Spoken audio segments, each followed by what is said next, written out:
encore là dans le cadre donc, de notre séminaire qui a commencé depuis dimanche passé. Et le dimanche passé, nous avons eu comme thème dans le désert. Nous avons expliqué que le désert était l'image prophétique des épreuves. Quand vous entendez parler de désert, vous devez déjà voir par désert épreuve. Alléluia.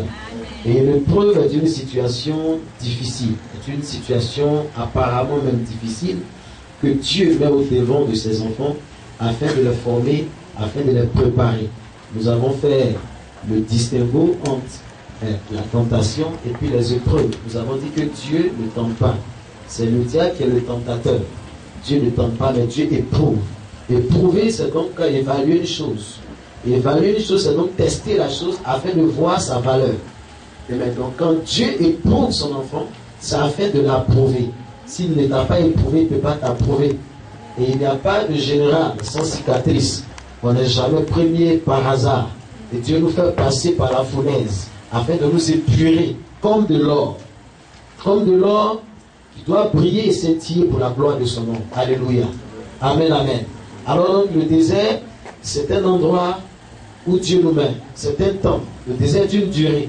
Le désert est un problème. Le désert peut être une situation.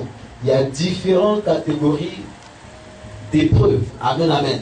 Mais ce que nous devons retenir, c'est que le désert, c'est en somme une épreuve. Représente ou bien donne l'image de l'épreuve.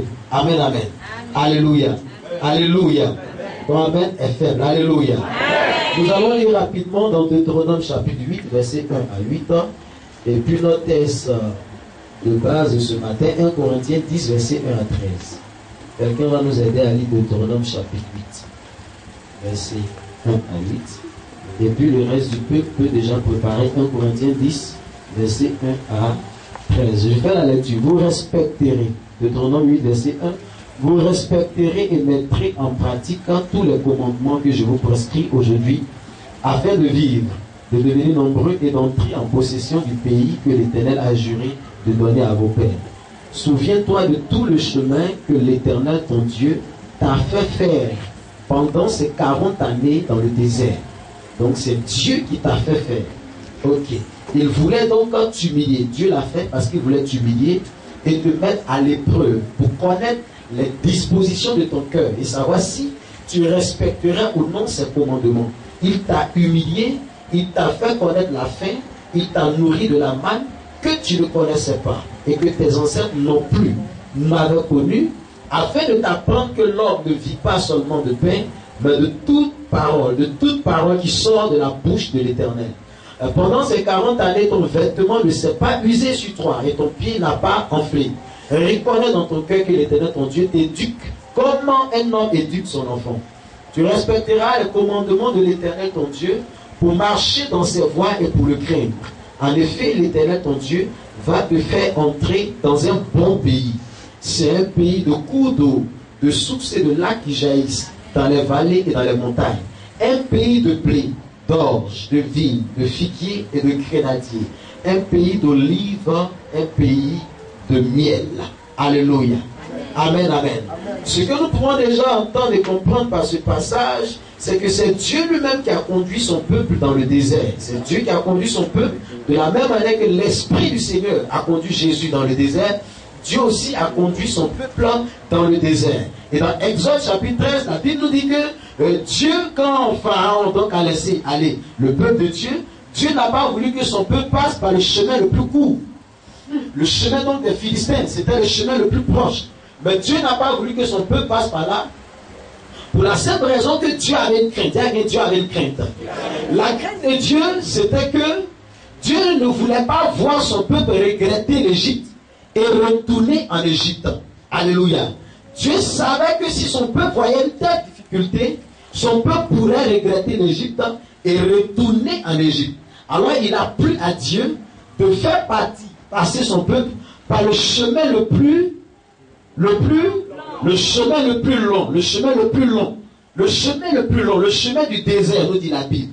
C'est le chemin le plus long, c'est le chemin du désert, mais il a plu à Dieu de faire passer son peuple, non pas par le chemin le plus court, mais par le chemin le plus long. Pour la simple raison que le peuple n'était pas prêt à affronter des difficultés. Dans le désert, Dieu allait prendre donc le temps de préparer son peuple. Le désert donc est un lieu de formation, un lieu d'éducation, un lieu où Dieu nous amène à la maturité. Alléluia. Un lieu où Dieu nous forge, Dieu nous prépare à pouvoir relever son défi. Non pas nos défis, mais lui, Dieu, son défi. Gloire à Jésus de Nazareth. Gloire à Jésus de Nazareth.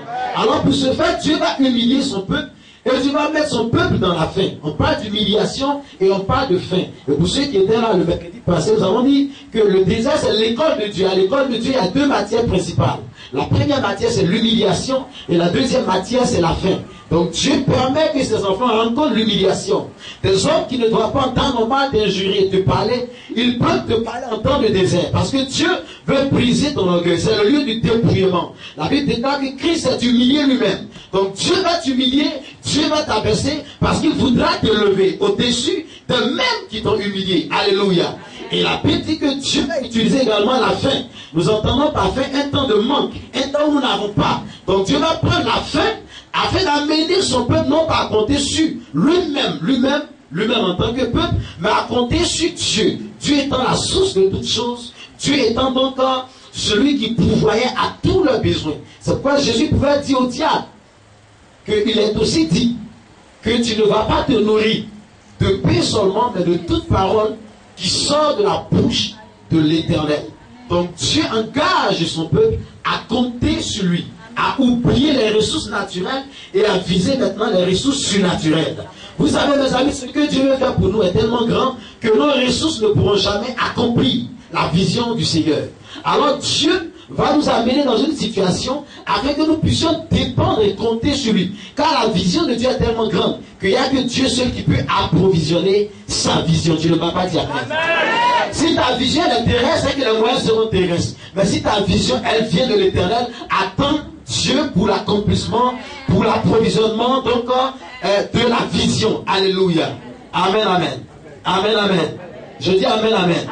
Je dis amen, amen. Dans le désert, Dieu va forger ta foi. Dieu va forger ton caractère. Et dans le désert où tu as été oublié, abandonné, Dieu va te montrer que les hommes sont limités, qu'il n'y a que lui seul qui soit illimité. Et le désert dans lequel Dieu te met sera donc une situation qui va te sembler apparemment difficile. Mais Dieu dit, si tu comptes sur lui-même dans le désert, tu pourras manger ce que les hommes ne mangent pas quand ils ne sont pas dans le désert. La Bible nous dit que le peuple a mangé la manne. Dieu a fait descendre la nourriture du ciel, non pas de la terre, mais la nourriture du ciel. Donc Dieu était le cordon bleu de son peuple pendant les 40 années dans le désert. Car c'est Dieu lui-même qui préparait et c'est Dieu lui-même qui établissait les normes. Alléluia. Amen, amen. Le désert donc n'est pas un lieu de malédiction. Le désert n'est pas une malédiction, mais le désert doit être vu comme une bénédiction. Il dira dans le livre de Deutéronome que l'Éternel le fait ainsi afin de te faire du bien. Tiens, ton voisin, Dieu veut te faire du bien. Dis voisin, Dieu veut te faire du bien. Ça pourquoi le désert ne doit pas te faire fuir, te faire quitter l'église. Le désert ne doit pas t'amener à maudire Dieu, à dire que tu es incapable. Le désert ne doit pas t'amener à faire comme le font plusieurs. À tourner, on ne sait même pas qu'est-ce qu'il cherche. Et je disais une fois, ce que Dieu ne t'a pas donné, qu'est-ce que c'est un homme qui va te donner? Donc attends-toi à Dieu. Alléluia. Amen, amen. Attends-toi à qui? Attends-toi à qui? Je dis attends-toi à qui? Non, ta réponse est faible. Attends-toi à qui? À Dieu. À Dieu. Alors ce matin, nous allons lire dans 1 Corinthiens chapitre 10 et puis nous allons continuer dans la profondeur de la parole du Seigneur. 1 Corinthiens chapitre 10 à partir du verset 1. Quelqu'un qui sait bien lire va nous aider à faire rapidement la lecture. Rapidement, et puis j'ai donné le verset. Frères et sœurs, je ne veux pas vous laisser ignorer que nos ancêtres ont tous été sous la nuée et qu'ils ont tous passé à travers la mer. Ils ont tous été baptisés en Moïse dans la nuée et dans la mer. Verset 3. Ils ont tous mangé la même nourriture spirituelle. Verset 4. Et ils ont tous bu la même boisson spirituelle. En effet, ils buvaient un rocher spirituel qui les accompagnait, et ce rocher était Christ. Verset 5, et c'est là le point focal de mon message, sinon de ma méditation. La Bible nous dit que, mais la plupart d'entre eux n'ont pas été approuvés par Dieu, puisqu'ils sont morts dans le désert. Et vos versions disent, cependant plusieurs périrent dans le désert. Alléluia. Ils étaient bénis par Dieu car la Bible dit qu'ils étaient sous la nuée. Ils ont mangé la même nourriture. Ils ont tous pris la même boisson spirituelle. Mais curieusement, tous ne sont pas entrés dans la terre promise. Malgré la bénédiction, malgré tout ce que tu as fait, il y en a qui se sont arrangés à ne pas entrer dans la terre promise. L'objectif du désert n'est pas de nous engloutir, mais tu peux être englouti par ton désert si tu ne comprends pas bien les choses. Et le message du matin vient ce matin pour nous donner quelques consignes claires et nettes afin de nous aider à braver notre désert. C'est pourquoi mon thème c'est les 4 plaies à éviter pour réussir vos déserts. Les 4 plaies, dis-à quelqu'un plaies. Les 4 plaies à éviter pour réussir vos déserts. Verset 6. Or, ces faits sont arrivés pour nous servir d'exemple. Chez vous, c'est or les choses. Or, ces faits sont arrivés pour nous servir d'exemple, afin que nous n'ayons pas de mauvais désirs comme eux en ont eu. Écoutez-moi bien. La Bible dit que Dieu a permis que ces choses arrivent. Et moi je dis, Dieu a permis que ces choses soient écrites par l'apôtre Paul ici, afin de nous servir à nous, peuple de Dieu, d'exemples et de leçons. Les mêmes erreurs qui ont été faites par les Israélites, nous pouvons les recopier, les reprendre, si nous ne tirons pas les leçons que nous devons tirer. Alléluia. Alléluia. Il y a un professeur du nom de Georges Satayamana, Satayana, qui dit que un homme qui ne connaît pas l'histoire est destiné à la répéter. Celui qui ne connaît pas l'histoire, il peut facilement répéter l'histoire, reprendre les mêmes bêtises de l'histoire, alors que les choses sont arrivées pour qu'il puisse en tirer les leçons et les enseignements. Et nous sommes avertis. Un sage a dit un homme averti en vaut 2. Nous sommes doublement avertis ce matin. Pendant que Paul est en train d'avertir les Corinthiens, il nous parle à nous également. Il dit, oh, ces faits, ces choses sont arrivées pour nous servir d'exemple, afin que nous n'ayons pas de mauvais désirs. En Afrique, nous avons cette facilité de recopier l'histoire. Et malheureusement, les bêtises de nos pères sont recopiées par les fils. Et quand ton père a couru les femmes et que toi, tu continues de courir les femmes, tu as un problème. Quand ta mère a été maîtresse et que toi tu es maîtresse, tu as un problème. Alléluia, dis-moi amen très fort. Je parle à ton esprit. C'est pourquoi il y a un sage sénégalais qui pouvait dire que le père et le fils doivent forcément faire ce que doit faire plus que le père. En tant que tel, si le fils ne fait pas plus que son père, si la nouvelle génération ne fait pas plus que l'ancienne génération, c'est une génération qui aura échoué. Et comment la génération jeune peut faire plus que l'ancienne génération? C'est en prenant appui sur les erreurs, sur les défauts, les difficultés, en tirant les enseignements, les leçons, et puis en avisant, ou bien en regardant maintenant l'avenir dans une bonne trajectoire. Et je dis que mon père passé par là, il a échoué. Donc moi je ne passerai pas par là. Je changerai de chemin. Alléluia. Amen, amen. Ces faits sont donc arrivés afin de nous servir à nous, enfants de Dieu, d'exemple. Verset 7, il dit, ne devenez pas idolâtres, comme certains d'entre eux. En effet, il est écrit, le peuple s'assit pour manger, pour boire, puis il se leva pour s'amuser. Verset 8, ne nous livrons pas non plus à l'immoralité sexuelle, comme certains d'entre eux l'ont fait, de sorte que 23 000 sont tombés en une seule journée. Verset 9, ne provoquons pas Christ, comme certains d'entre eux l'ont fait, si bien qu'ils sont morts, victimes des serpents. Verset 10, ne murmurez pas comme certains d'entre eux l'ont fait, de sorte qu'ils sont morts sous les coups des destructeurs. Tous ces faits-là sont arrivés pour servir des hommes. Et ils ont été écrits pour notre instruction, à nous qui sommes parvenus à la fin des temps. Ainsi donc, que celui qui croit être debout fasse attention, prenne garde de ne pas tomber. De ne pas tomber. Les 4 plaies à éviter pour réussir vos déserts. Ce texte est formidable parce qu'il nous replonge dans le passé et nous permet de bien comprendre notre situation afin de définir nos objectifs par rapport à l'avenir. Vous savez, dans le désert, l'une des choses que je voudrais nous dire ce matin, c'est que Dieu veut engager notre part de responsabilité. Et quand j'ai lu ce passage de Paul, je me suis souvenu d'une des méditations que j'avais faites dans le chapitre précédent. 1 Corinthiens 9, verset 24 jusqu'à 27. Et je me rends compte que c'est la conséquence logique de ce qui a été dit en haut, qui est dit dans le chapitre 10. Il dit par exemple, ne savez-vous pas que les concurrents dans le stade courent tous, mais qu'un seul remporte le prix? Courez de manière à le remporter. Donc il y a un prix, mais il faut courir de manière. Il y a une manière, il y a une attitude, il y a un comportement que tu dois adopter si tu veux remporter le prix. Il dit, tous les athlètes s'imposent toutes sortes de privations. Chez vous, c'est abstinence. Donc un athlète conscient sait qu'il ne doit pas prendre assez de graisse. Parce qu'en devenant gras, il ne pourra pas être efficace dans le sport qu'il pratique. Tu ne m'as pas dit amen. Donc tout enfant de Dieu conscient doit se mettre des privations, des abstinences. Il y a des choses que je dois faire, des choses que je ne peux pas faire. C'est Abidjan où l'église et les chrétiens s'attendent à tout. C'est Abidjan. Sur de la Bible, Daniel même s'est donné un totem. On lui a donné la nourriture du roi et dit je ne mange pas. Donc chrétien peut s'imposer des totems, des abstinences à cause de l'objectif visé. Quand tu as un objectif, tu prends toutes les dispositions pour pouvoir atteindre cet objectif. L'apôtre Paul dit que les athlètes s'imposent toutes sortes de privations. Et ils le font pour obtenir une couronne qui va se détruire. Mais nous, c'est pour une couronne indestructible.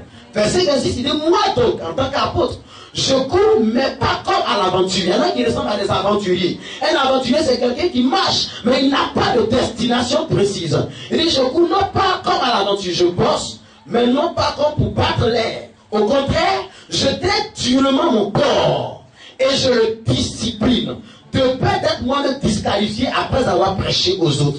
Donc l'apôtre Paul dit, moi en tant que pasteur, en tant que prédicateur, je traite durement mon corps, je m'impose une discipline, afin qu'après avoir prêché l'évangile, je ne sois pas rejeté, disqualifié. Et je vous l'ai dit que le désert est un lieu de disqualification et de qualification. Il y en a qui se sont disqualifiés dans le désert, mais il y en a comme Josué et Caleb qui se sont qualifiés dans le désert.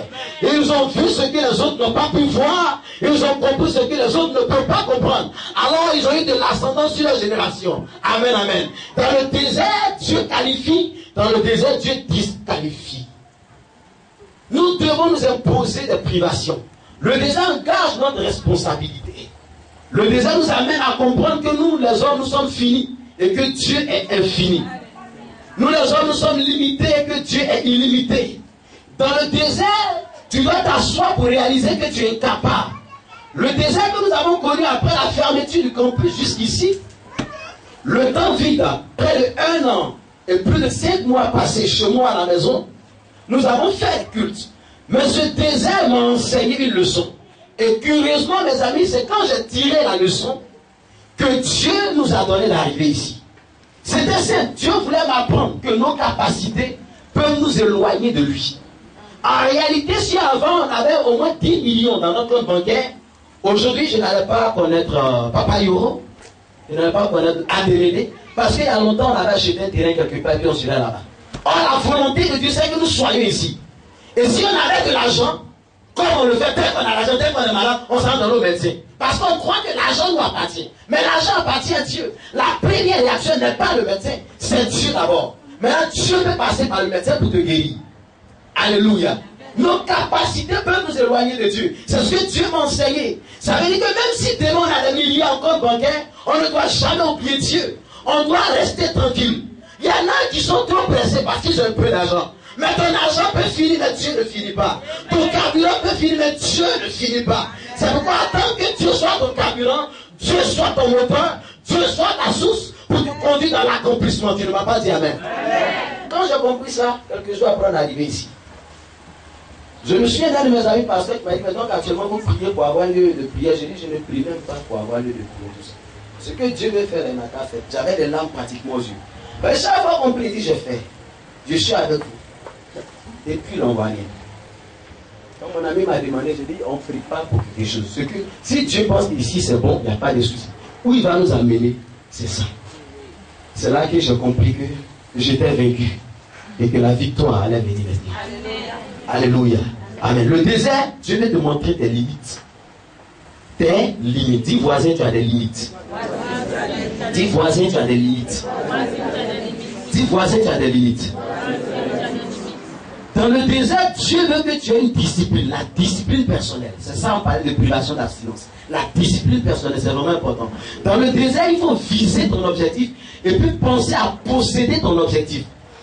Vous devez comprendre une chose, mes amis. Les choses n'arrivent pas par hasard. Les grandes choses se préparent d'abord. Un enfant de Dieu doit avoir des objectifs bien déterminés.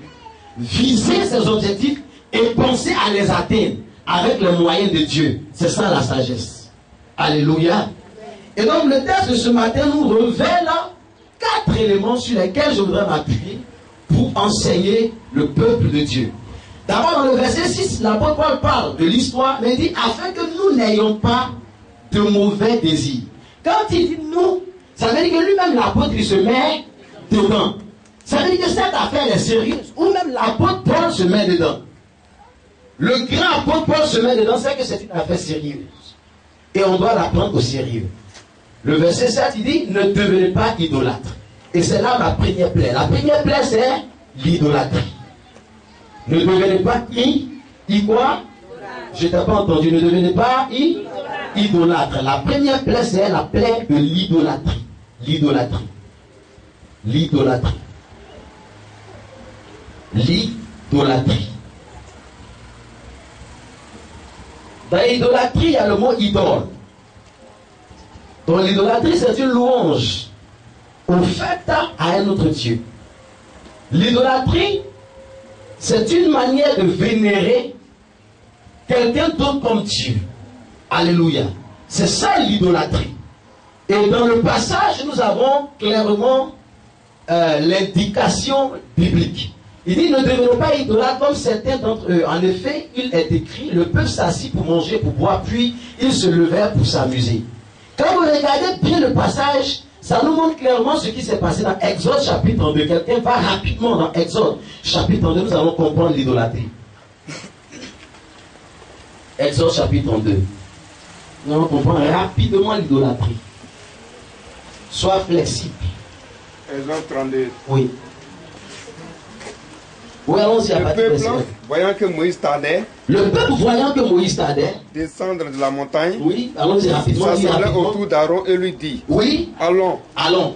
fais-nous un Dieu Fais-nous un Dieu Aaron qui marche devant nous. qui va marcher devant nous. Car c'est Moïse, cet homme qui nous Car a c'est fait Moïse sortir, qui quoi? qui nous a fait sortir de Moïse, cette fois-ci, ne dit plus c'est Dieu qui nous a fait sortir, c'est Moïse qui nous a fait sortir, oui. cet homme qui nous a fait sortir du pays d'Égypte. Oui. Nous ne savons ce qu'il est devenu. Il est parti depuis là, il ne vient pas. Pour nous faire un Dieu qui marche devant nous. Aaron leur dit, Aaron, inconsciemment, ôtez les anneaux d'or il demande au peuple d'enlever les anneaux d'or, qui sont aux oreilles de vos femmes, oui, de vos filles, les bijoux, de vos filles, apportez-les-moi. apportez-les-moi. Et tous ôtèrent les anneaux d'or Et tous enlevèrent les anneaux d'or qui étaient à leurs qui oreilles, étaient à leurs et oreilles ils les apportèrent à Aaron. et il les apportait à Aaron. Il les reçut de leurs mains, Il a reçu de leurs mains, jeta l'or dans un moule, il les a jetés dans un moule et il fit un veau en fonte. et il a fait sortir un veau d'or.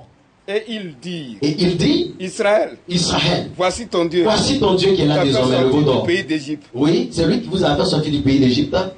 Lorsqu'Aaron vit cela, Lorsqu'Aaron a vu cela, il bâtit un autel devant lui, il a bâti même un hôtel, il a dit, et il s'écria, et il a dit au peuple, oui, demain, demain, il aura fête il y aura fête en l'honneur de l'Éternel. à l'honneur de l'Éternel. Le lendemain, Le lendemain, il se leva il se le bon levait matin, le matin, et il offrit des holocaustes, il nous offrit des holocaustes, des sacrifices d'action de des grâce. sacrifices d'action de grâce. Le peuple s'assit pour manger, pour boire. Vous voyez un peu, c'est le passage là qui est là. Le peuple s'assit pour manger, pour boire. Puisqu'ils se levèrent pour se divertir. Amen, amen. Amen. Alléluia. Donc l'histoire est claire. Le peuple de Dieu a commencé à s'impatienter. C'est pourquoi l'impatience est une porte ouverte à Satan. Quelqu'un qui s'impatiente trop, bientôt il risque de pécher. C'est-à-dire bientôt il risque de pécher. Parce que s'impatienter, c'est se dire que le temps est en train de passer et Dieu n'est pas en train de faire. Donc moi-même je vais faire. C'est ça l'impatience. Moïse est parti depuis, il ne vient pas. Aaron, il faut nous faire un veau d'or, on va l'adorer. Un Dieu qui marche devant nous comme les autres dieux. Comme les autres dieux marchent devant les peuples voisins. Comprenez-moi très bien. On allait se dire, mais est-ce que jusque-là, l'Éternel n'a pas marché avec son peuple? Si. La Bible nous dit que la journée, il y avait la colonne de nuit. Et la nuit, il y avait la colonne de feu. C'était la présence de Dieu. Mais le peuple estimait qu'il fallait encore une autre présence. C'est là la création des idoles. Et en faisant cela, ils vont transgresser au premier commandement, sur les 10 commandements. Il dit, tu n'auras point d'autre Dieu devant ma face. Le premier commandement. Les gens vont se tailler des idoles. Parce qu'il faut que Dieu soit représenté. Mais Dieu ne peut pas être représenté par l'ouvrage d'un homme. Jamais. Dieu ne peut être représenté par l'ouvrage d'un homme. Et Esaïe frappe la conscience du peuple. Il dit, mais regardez-les, c'est même, c'est bûcheron. Ils coupent le bois. Ils prennent parti pour faire du charbon. Et ils taillent notre partie. Ils se prosternent devant cette partie pour dire, tu es mon Dieu. Quelle inconscience! Le même bois que tu as coupé, tu prends une partie pour faire charbon, et puis l'autre partie tu tailles. Pour faire statuette, et puis tu dis, c'est Dieu. Et tu peux te prosterner devant une statuette. C'est pourquoi la Bible dit que vous ne ferez aucune représentation taillée, d'aucune image, fût-il dans le ciel comme sur la terre. Les représentations, les images qu'on confère à Dieu ne doivent pas faire partie de vos comportements. Dieu ne peut pas être représenté, caricaturé. Et Israël a voulu caricaturer Dieu. En réalité, dans l'idolâtrie, ici, vous devez comprendre que l'homme est fatigué de voir Dieu le conduire. Alors l'homme lui-même veut conduire Dieu. C'est pourquoi ils ont pris l'image, non pas de lion, non pas de l'aigle, mais ils ont pris l'image de la vache et du veau. Le veau, c'est un animal capable de prendre beaucoup de bagages. Le veau est donc un serviteur. Alléluia. Le peuple de Dieu ne veut plus un Dieu Seigneur, mais un Dieu serviteur. Un Dieu qui a la merci de leurs émotions et de leurs sentiments. Un Dieu qui ne donne plus d'instructions d'ordonnance. Mais un Dieu qui doit écouter leurs ordonnances. Mais c'est quoi ça? Et Aaron, toi le prêtre, le grand prêtre, tu tombes dans cette bêtise. Tu t'associes au peuple et vous pratiquez un mot d'or. Pendant que le leader Moïse était sur la montagne, en train d'invoquer, de recevoir de la part de Dieu les 10 commandements, gage de l'alliance de Dieu avec son peuple. Nous sommes là au pied de la montagne de Sinaï. L'idolâtrie est un péché. L'idolâtrie sous toutes ses formes. Et quelqu'un me dira, mais moi je n'ai pas de bois taillé chez moi à la maison. Mais ton idole, c'est ce qui peut prendre la place de Dieu dans ton cœur. Ton argent perd ton idole. Même ton travail perd ton idole. Il y en a qui aiment plus le travail que Dieu. Même l'œuvre de Dieu perd ton idole. Il y en a qui aiment plus l'œuvre de Dieu que Dieu lui-même. C'est-à-dire que si l'église se ferme aujourd'hui, il n'est plus pasteur. Parce qu'en réalité, c'est l'œuvre de Dieu, non pas Dieu. C'est une idolâtrie. J'ai un ami prophète qui m'a partagé un témoignage, ça m'a vraiment touché. Il dit avant sa conversion, des années avant sa conversion, il a eu un rêve. Et dans ce rêve, c'est comme si Dieu lui présentait l'enlèvement. On prenait les gens pour partir au ciel. Et il y a un monsieur qui avait attrapé un bâtiment comme ça. Dieu a tout fait. Ils ont tout fait pour l'enlever, mais il n'a pas pu. Il est resté scotché à ce bâtiment. Jusqu'à ce qu'il reste là, au jour de l'enlèvement. Non, mais ce n'est pas ce qui est intéressant. Plus tard, il va se convertir.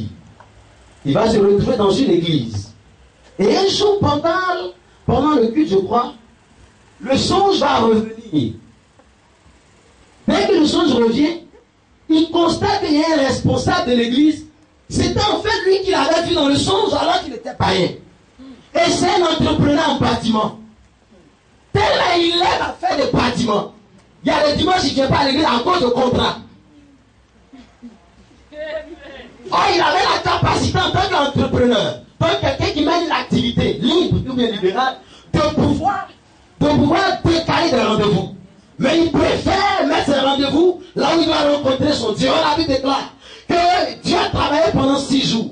Et le 7e jour, il s'est reposé. Alors, vous devez honorer le sabbat qui est le signe de mon alliance avec vous. Mais Israël n'a pas honoré le sabbat. Et il y en a qui n'honorent pas le sabbat le dimanche. Le jour du Seigneur, c'est le jour pour faire la lessive. C'est le jour pour se brosser les dents, pour faire la réunion de village. Et là même demain, ils diront que Dieu n'est pas en train de me bénir. Mais si Dieu est ton serviteur, comment va-t-il te bénir? N'est-ce pas le maître qui conduit le serviteur? Amen, amen. Dans ta vie, il y a une idole. Ta femme peut être une idole. Ton mari peut être une idole. Il y a des gens, les femmes peuvent les empêcher de servir Dieu. C'est pas femme. Il y a des gens, les maris peuvent les empêcher de servir Dieu. C'est pas mari. Je n'ai pas dit de divorcer si vous êtes déjà ensemble.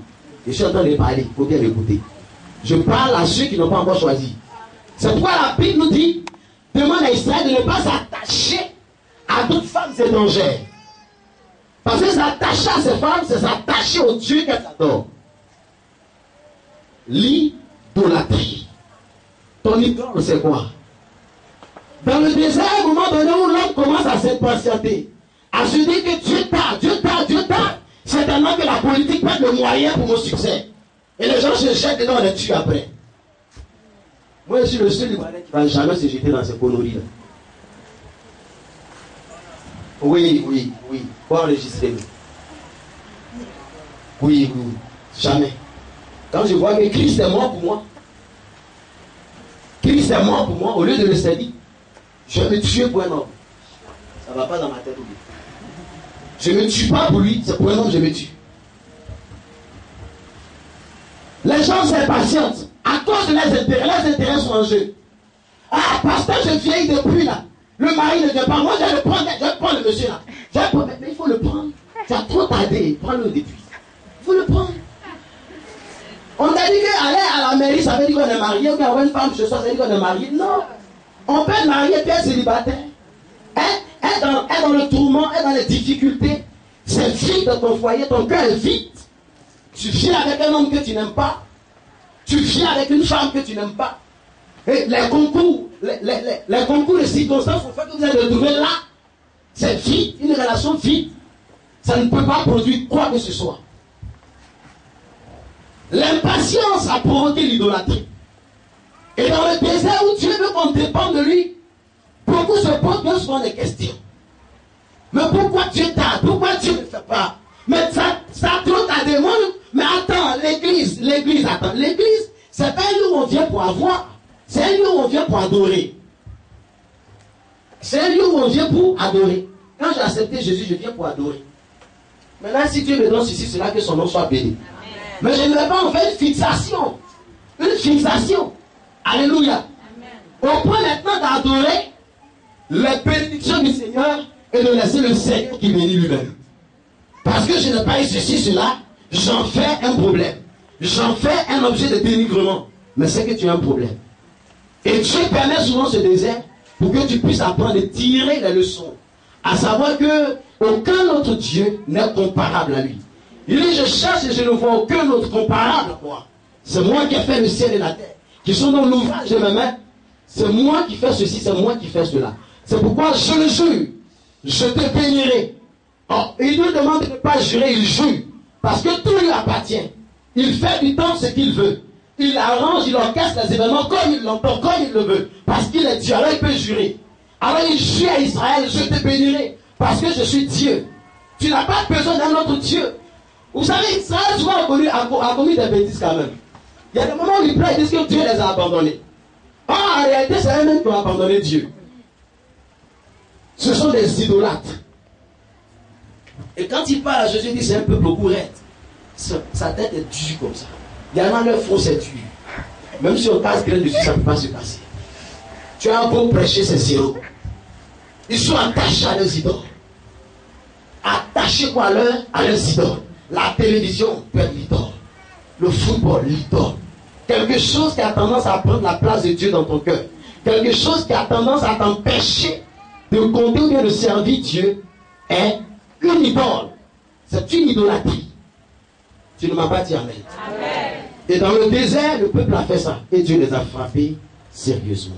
Dis à ton voisin, l'idolâtrie. Ce n'est pas un séminaire sur l'idolâtrie, sinon on allait continuer. Juste pour te donner quelques consignes. Amen. Deuxième plaie. Ça sent. Ce sont des plaies purulentes. Ne nous livrons pas non plus à l'immoralité sexuelle, comme certains d'entre eux l'ont fait, de sorte que 23 000 sont tombés en un seul jour. Et quand on regarde ce passage dans 3000, ça nous replonge dans le passage de Nombre chapitre 21. Nombre chapitre 21. Chapitre 25, pardon, verset 1 à 5. Mes amis, ici nous sommes à Corinthe. Corinthe, c'est une ville de la Grèce. Amen. Amen. Corinthe. À Corinthe. Et les Grecs sont de véritables idolâtres. Corinthe était une ville portuaire. Et ça fait que le commerce était tellement développé que n'importe quoi entrait, n'importe quoi sortait. Ils prenaient, ils ajoutaient pour eux, de sorte à ce qu'ils deviennent des gens pervers. L'histoire nous raconte même que le temple païen dédié à la déesse aphrodisiaque, vous comprenez bien, Aphrodis, ok, elle-même qui a inventé la Saint-Valentin, qui est derrière la Saint-Valentin. Dans ce temple, on faisait la prostitution sacrée. Une prostitution, mais qui est sacrée. Je ne sais pas comment on peut sacraliser la bêtise. 1000 prostituées étaient dans ce temple-là. Et elles recevaient des gens qui venaient. C'était autorisé, c'était légalisé, c'était simple. Le blé, tu ne peux pas. Si tu as fait un séjour, tu peux aider ta maman toute ta vie. Alléluia.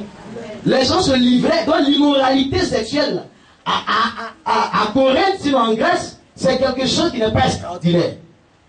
Même la déesse Diane, il ne faut pas appeler ton enfant Diane, la déesse Diane était adorée, célébrée. Il fallait s'enivrer de vin. Au bout, tu ne te contrôles plus toi-même. Donc c'est là où tu peux voir les femmes nues un peu se jeter là. C'est là que la parole dit, ne vous enivrez pas de vin, mais soyez remplis au contraire du Saint-Esprit. Parce que la déesse Diane, elle, c'est avec ça. La déesse Aphrodis, c'était la prostitution. Donc l'amour mal placé. C'est un cœur et puis il y a flèche dedans. Et puis prend pour faire page de couverture Facebook. Puis les fiers de ça. Sorcier.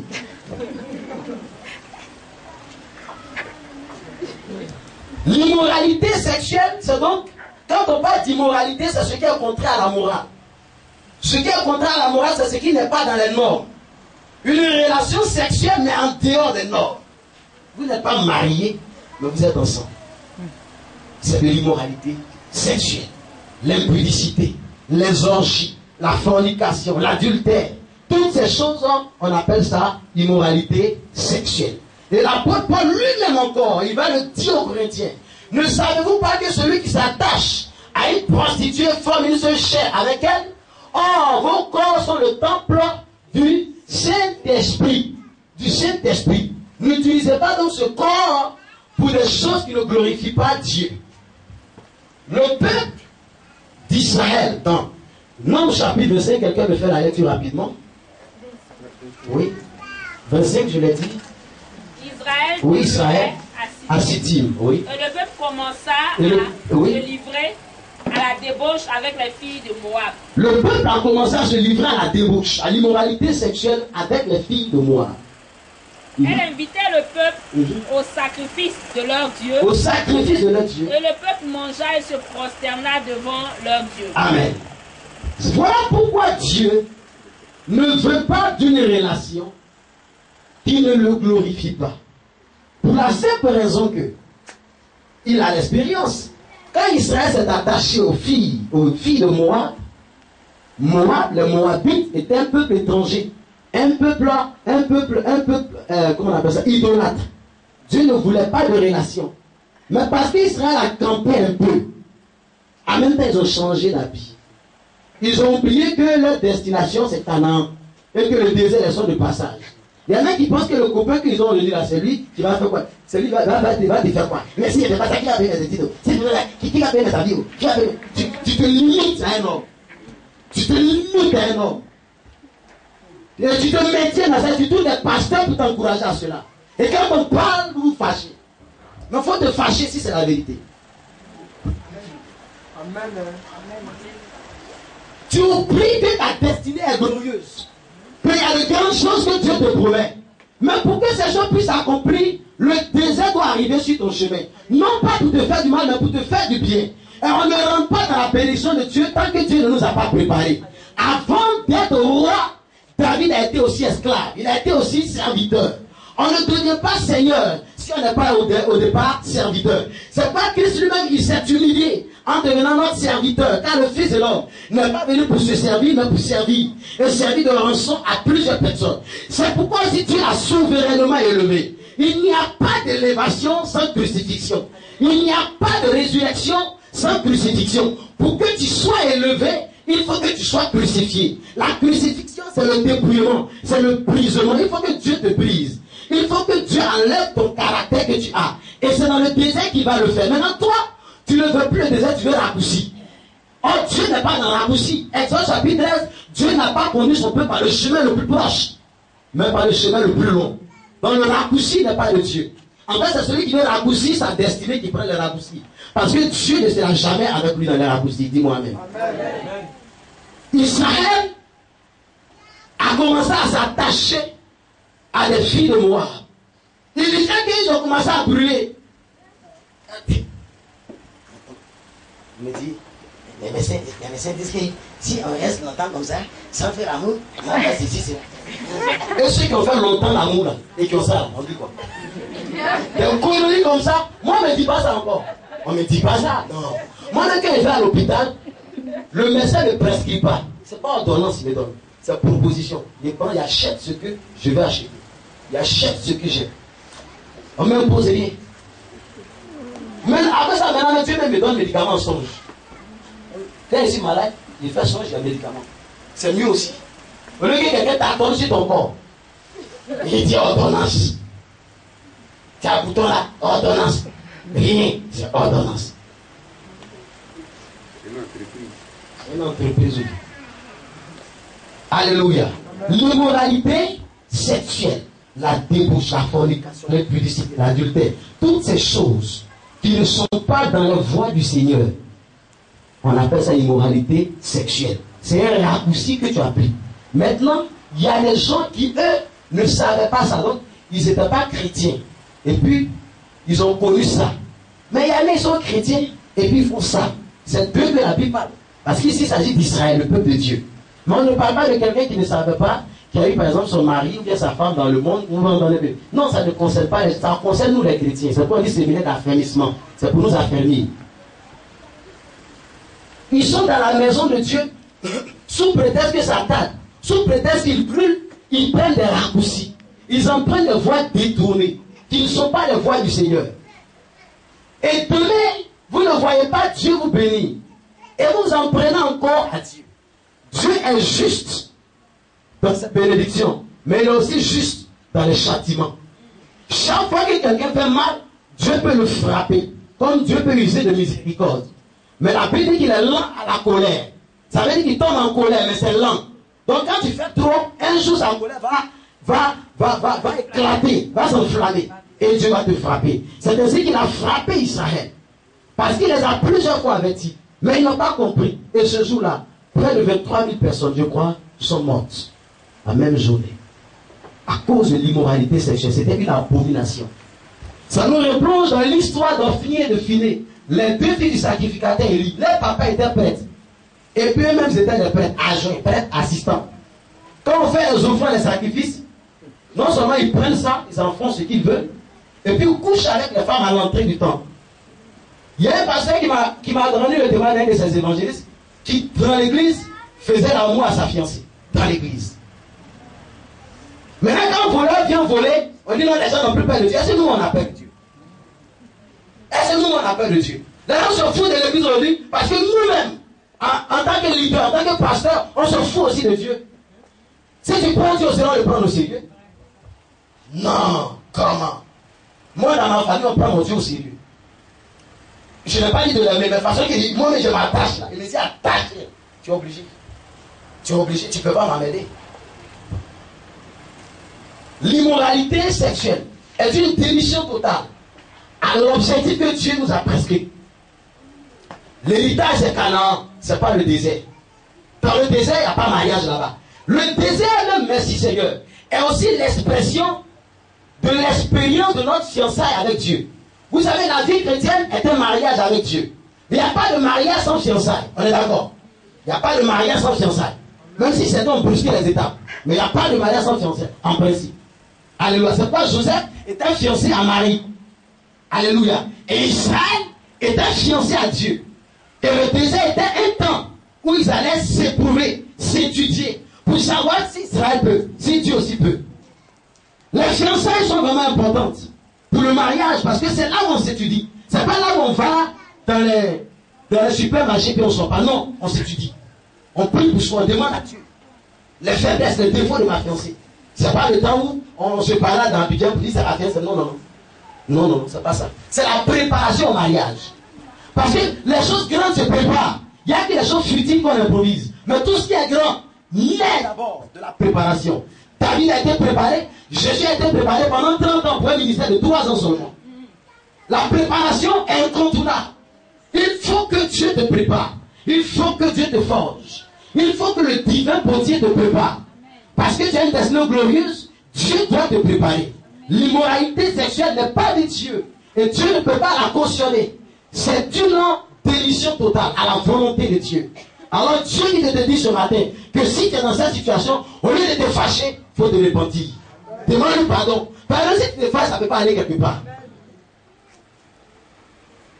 Je disais à une de mes filles qu'elle devait quitter son copain. Et ce copain, il devait me porter plainte contre moi à la police. Il dit, moi c'est chez Dieu que j'ai porté plainte contre moi. Pourquoi Dieu a écrit ça dans sa parole?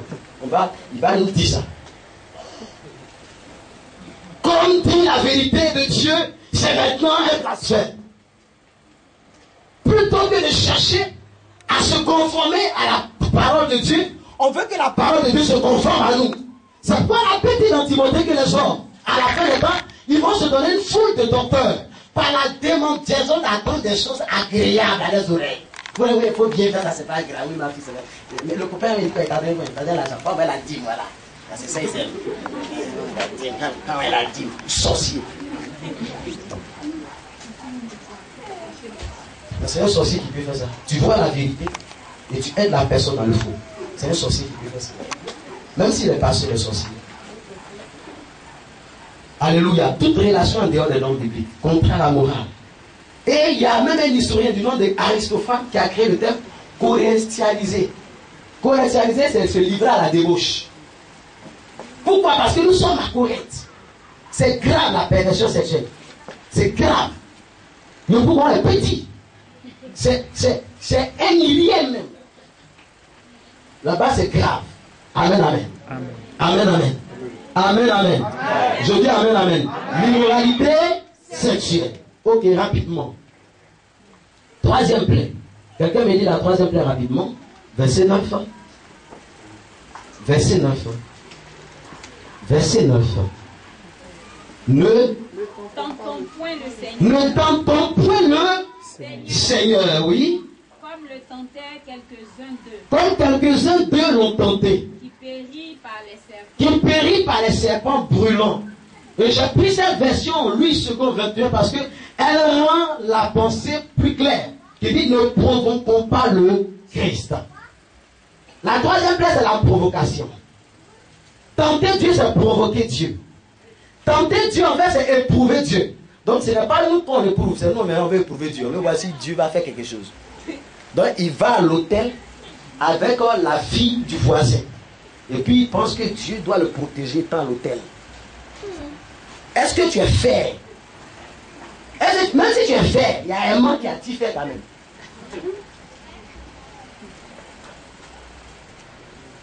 La provocation.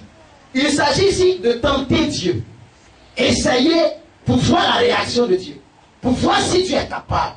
Et c'est ce que Satan voulait faire à Jésus dans Luc chapitre 4. Il dit à Jésus que si tu es vraiment Dieu, de là où tu es, il faut sauter. Parce qu'il a dit qu'il donnera ordre à ses anges de te garder, de te protéger, afin que ton pied ne reste pas une pierre. Il dit oui, mais il a aussi dit que tu ne tenteras pas l'Éternel, ton Dieu. Ton Dieu. Ton Dieu. Tu ne tenteras pas l'Éternel, ton Dieu. Ton Dieu. Le Dieu lui-même. Sinon Jésus pourrait se jeter. En temps normal, il peut se jeter ou bien il peut se jeter. Mais pourquoi il ne s'est pas jeté? Mais nous, on se jette. Regardez, l'histoire nous rapporte quelque chose d'extraordinaire. Les Corinthiens à cette époque-là, ils allaient encore dans les temples païens. Sous prétexte qu'ils étaient invités par leur famille, par leur patron. Il ne voulait pas, il voulait sauvegarder en même temps les relations du monde. Et puis sauvegarder leur relation avec Christ. Oh, Jésus dit, celui qui veut me suivre là, celui qui veut me suivre là, qui renonce à lui-même, qui renonce à son père, à sa mère, à ses frères, à sa femme. C'est extraordinaire, Luc 14. Donc on ne peut pas vouloir sur Christ en privilégier notre relation. Ils estiment qu'ils pouvaient partir dans les temps païens parce que leurs parents, leur patron les a invités. Non, mais à un moment donné, ton patron doit savoir que voici ta foi. Mais c'est parce que toi-même tu es comme ça qu'il peut t'amener là-bas. Qu'il peut t'amener là-bas. Puisque tu ne témoignes pas Christ, lui aussi va témoigner Satan. Mais c'est la vérité. Et l'erreur que nous les pasteurs nous avons commise, c'est que bien souvent, quand les gens se convertissent, on attend plusieurs moments pour les apprendre et les engager dans le témoignage. Il faut qu'ils commencent à témoigner Christ à côté de lui. Il faut qu'ils commencent à parler de Jésus. Ah papa, voilà ce que tu as fait dans ma vie. On n'a pas été prêcher la Bible. Et curieusement, quand moi je me suis converti, c'était ma première réaction. Tous mes amis devraient savoir que j'étais converti. Tous mes amis du lycée, mais qui sont chrétiens, je les appelle pour dire Joe, on est ensemble maintenant. Donc du coup, je ne faisais pas d'effort. Il y en a qui étaient en train de me quitter. C'est là que j'ai vu que les ténèbres ne peuvent pas sécher là où il y a la lumière. Les ténèbres doivent reculer, sans forcer. Mais en m'attachant à Christ, je me détachais du monde. Il est impossible de faire l'amalgame. Le syncrétisme. On met les deux ensemble. Non, non, non. On ne va pas plagier la foi. Dieu dit de te dire ce matin qu'il y a une décision à prendre. Il y a des gens de qui tu dois te séparer. Il y a des personnes que tu dois laisser. Je ne vais pas y abandonner. Mais laisser. Pour un temps. Parce que ta foi doit être mise en priorité en valeur. Quand quelqu'un ne t'édifie pas, quand quelqu'un ne peut pas t'aider à avancer, mais tu passes toute une journée avec la personne.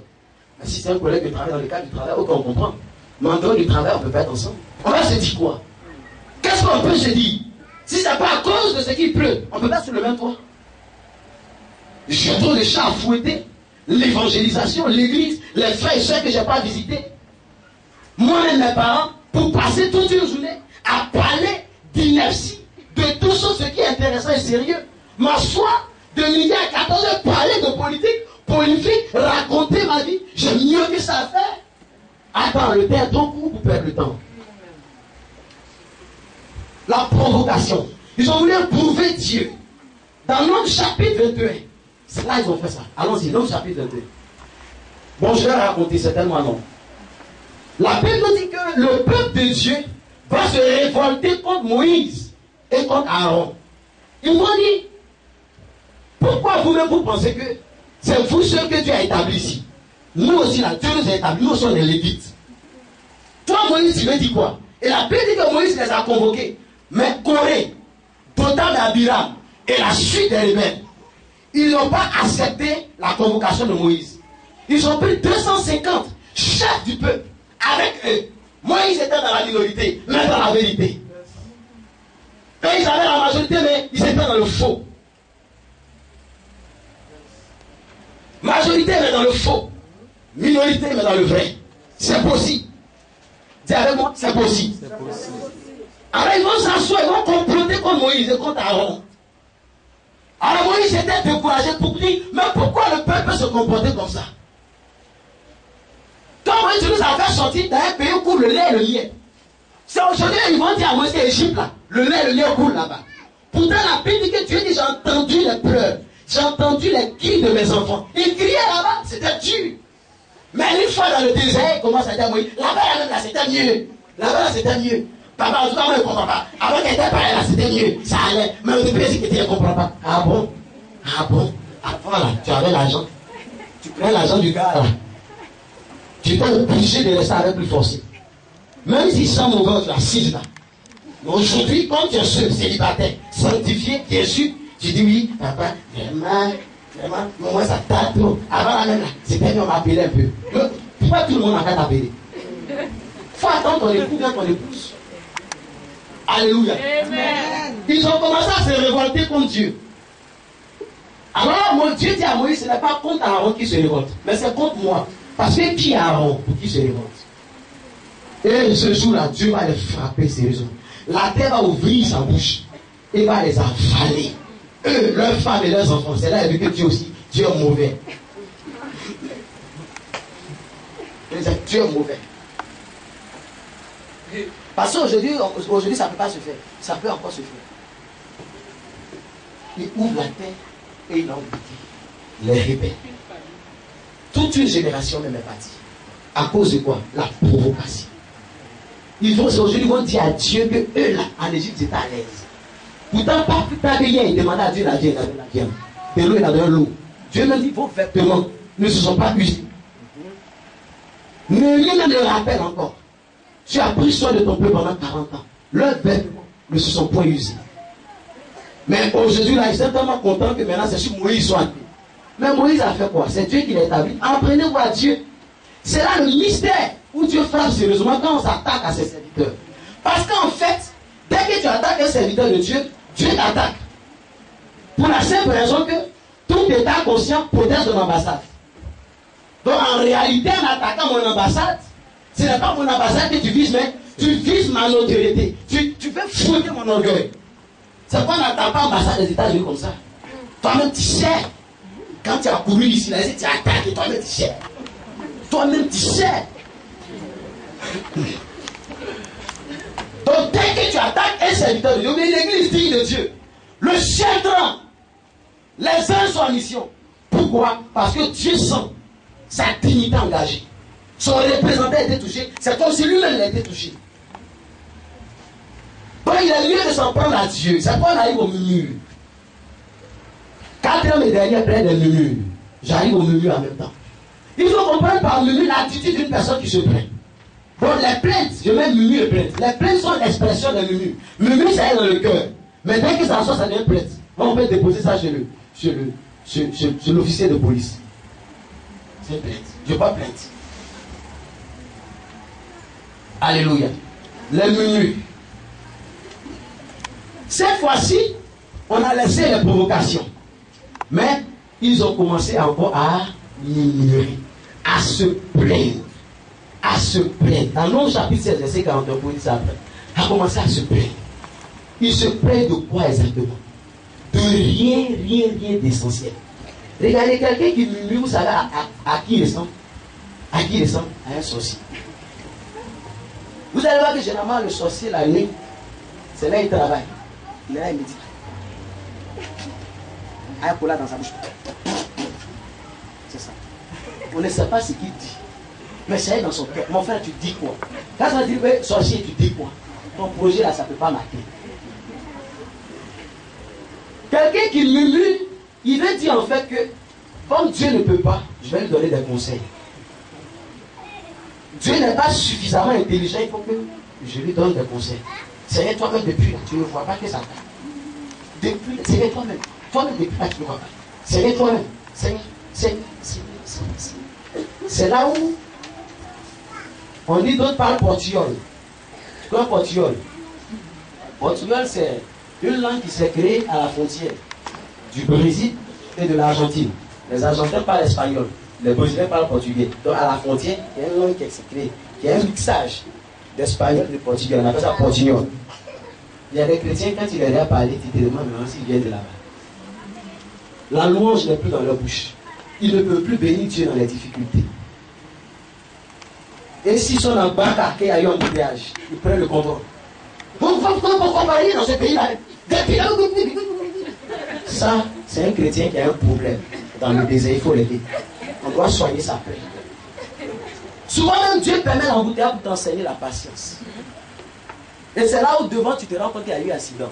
Mais l'embouteillage t'a sauvé. Plein de fois Dieu nous a épargné beaucoup de choses. Toi-même tu as des témoignages te concernant. Parce que Dieu n'a pas permis que tu arrives à l'heure que tu voulais arriver.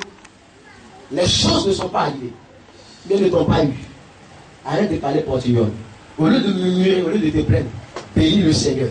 Quand ça ne va pas, bénis Dieu. On n'attend pas que ça aille d'abord. Même quand ça ne va pas, bénis Dieu. Tu n'as pas dit qu'il est ton Seigneur, que tu continues. Mais vous le bénis. Maintenant c'est Dieu, tu déchires ta vie. C'est là où on voit qui est Dieu. Quand on dit quand c'est Dieu, c'est là que Dieu avance. Non, c'est là le gars il voit et dit quand je regarde les montagnes, regarde les vallées, regarde la mère du célibat.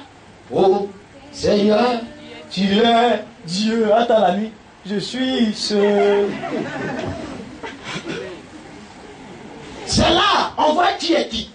Et Dieu dit, je te fais passer par le désert pour voir quel est l'état de ton cœur. Si oui ou non, tu allais obéir.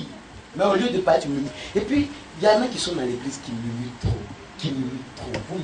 Au lieu de murmurer là, il faut rencontrer ce que tu dois rencontrer. Et puis, il faut exprimer ton point de vue simplement.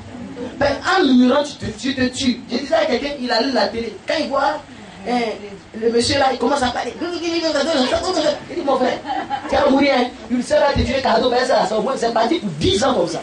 Donc imagine 10 ans, tu es là, tu vas mourir. Tu vas mourir. Tu vas mourir. Il sait là, te tuer. Tu vas mourir. Tu vas mourir. Tu vas mourir. Celui qui murmure meurt vite. Au lieu d'agir, au lieu de prendre conscience, au lieu de se lever, il murmure. Et puis là même, mon grand frère, mais toi-même là, et toi-même, et toi-même. Et puis là, la grâce, et toi-même, et toi-même. Toujours c'est les autres, et toi-même. Il faut te remettre aussi en cause. Et même, au lieu de te plaindre de murmurer, il faut te remettre aussi en cause. Il faut demander à Dieu de t'aider. Israël a murmuré dans le désert. Il devait faire 11 jours. Tout au plus 2 ans. C'était à 7 ans dans le désert. Ils ont fait 40 ans. Pas par la volonté de Dieu, mais par leur propre volonté. Parce que les 10 plaies là sont arrivées. Les 4 plaies là sont arrivées. Ils ont fait 40 ans. Au lieu de faire 11 journées de marche, on peut accepter 2 ans. À cause des temps, ils ont stationné un peu. Ils sont restés un peu à City, ils ont cherché femme.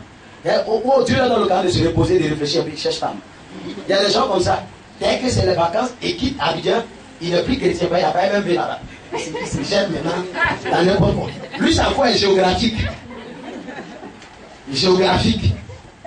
C'est le pasteur, tu sais, ou bien c'est Dieu, tu sais.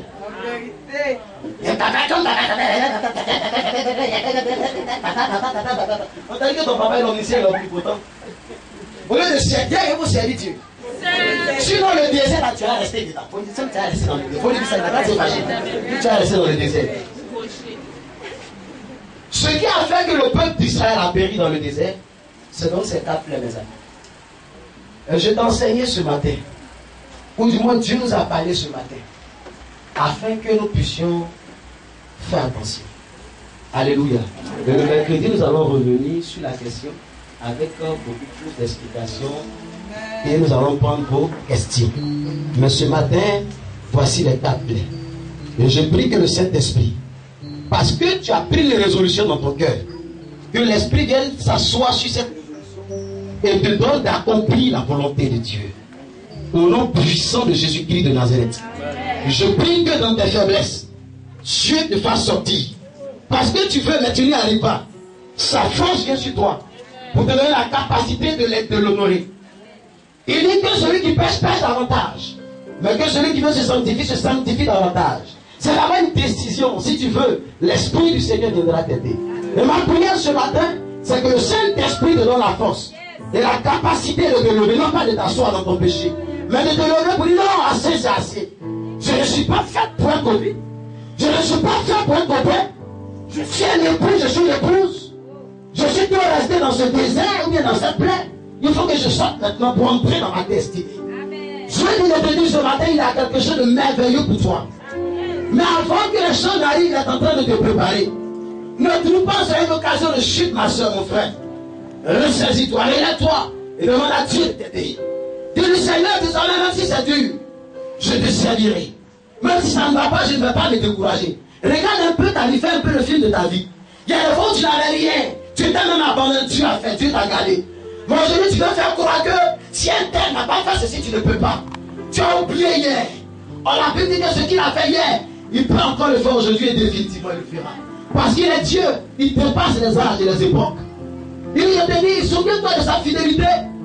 Quand tu étais petit, que ta mère voulait t'avorter, c'est lui Dieu qui a empêché l'avortement par le curettage. Ce n'est pas le fruit de ta volonté que tu as donné, mais lui Dieu, il t'a prédestiné.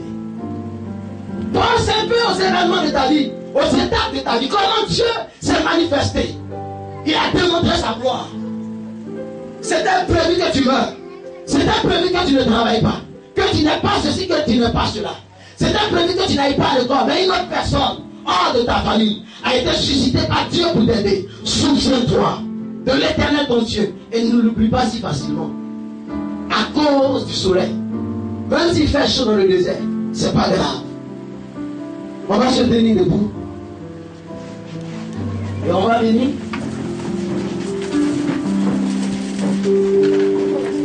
Je dis que chaque dimanche, j'allais poindre vos têtes du papa, vos têtes, afin de vous aider dans la grâce.